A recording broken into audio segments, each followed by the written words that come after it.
Lauren, I want to talk about the math of hotspots. In the blended statistics, you don't see the hotspots. It can be this story, that story, another story.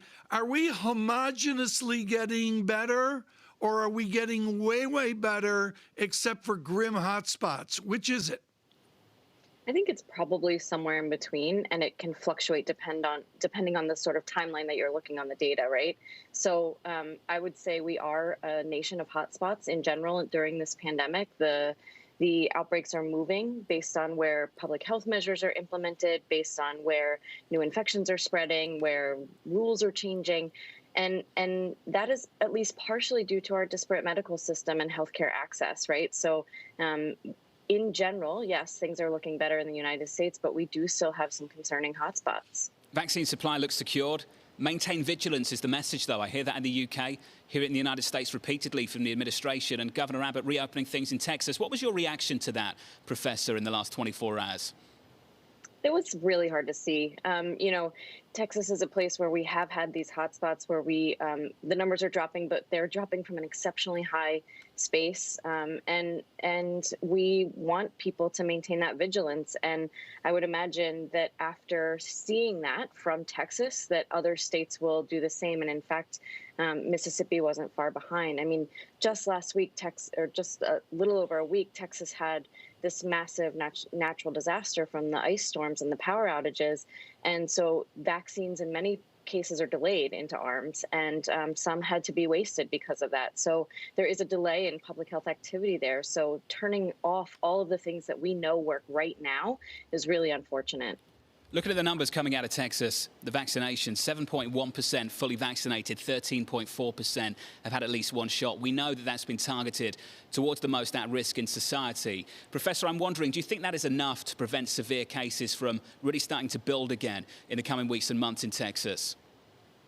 I mean, I think it's going to be a wait and see. Personally, I don't think it's enough. I think we have to, I agree with the president, we have to maintain our vigilance. We have to maintain these activities that we know work. I believe the governor mentioned that we had all these treatments available for caring for patients in hospitals, but our hospitalization toolkit is not as big as we'd like it to be. A new surge in patients could put the hospitals right back where they were just a month or so ago. All right, Lauren, so we've got these hot spots, we have an uneven recovery, and we have some individuals who are reluctant to get the vaccine. What is the solution? Are we going to see vaccine passports? Are people going to get a little mark that they can show people to say, you know, I've been vaccinated versus those that haven't? Yeah, I think that, I think the first push is to get as many people vaccinated as possible, much like we see during flu season, right, where messaging has to be focused on helping people understand the importance of vaccine and how to access vaccine, and getting the vaccine to the people that are hard to reach, who can't just show up to a vaccine clinic or don't have access to an existing healthcare infrastructure that's providing it. So that's absolutely step one, is making sure that once everyone who's clamoring to get the vaccine is done and we have this ramp up in capacity, that we don't drop off a cliff where there's no one waiting to get it there, and we have an entirely unvaccinated portion of our population. There is some talk of immunity passports, and it's a really challenging space when we don't have universal coverage of the vaccine. So those can create inequity issues and can further exacerbate divide between people who can access healthcare and who cannot. And there also is a concern, of course, about privacy as well. In the meantime, you're talking about the hot spots and how it's really important not to get a fourth wave, as some are fearing, with the Texas reopening.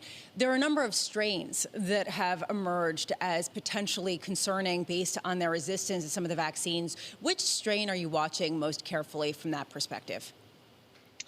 I think the strain that was first identified in South Africa is one that we're watching because we have some evidence that it could potentially reduce the efficacy of the vaccine. And, you know, we see these variants quite often in many different viruses, but when you have sort of all eyes on what's happening with the variants and what's happening with how they impact the ability of the vaccine to work, all of a sudden everyone becomes a variant of concern. And I heard the term scariant the other day, and I think it made me chuckle, but it is an important place in where we are right now about talking about this virus. So not every variant is going to cause a change to our activities or a change to transmission or a change to our caseloads. But the one from South Africa is one I'm concerned about because of the possible impact on the vaccine.